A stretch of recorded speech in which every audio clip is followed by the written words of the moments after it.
Try, adapt, learn. In this video, we will be installing hardware for a fuel door hinge on a 1941 Ford 9N tractor. If you haven't already subscribed, don't forget to subscribe now for more videos including DIY, maintenance, projects, and yard work.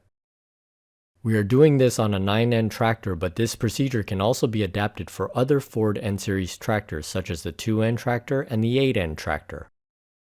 Although the fuel door was able to be secured from the latch in the rear, the hinges in the front had no hardware at all. What this means is once the latch on the back was opened, the whole door could come off. What this also means is that once the latch in the back was closed, the front of the door was free to rattle. This might not be that much of an issue, but the hinges themselves are right above the fuel tank.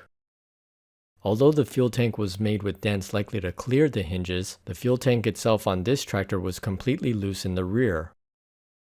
Also consider that tractors such as this have no suspension springs or dampeners. Although this might not be the correct hardware, making the effort would address safety concerns associated with these two items. Although there is a tight space between the hinge and the hood, the small size of the hardware fasteners was a bit of a challenge. I used what I could to tighten down the small bolt, lock washer, and nut.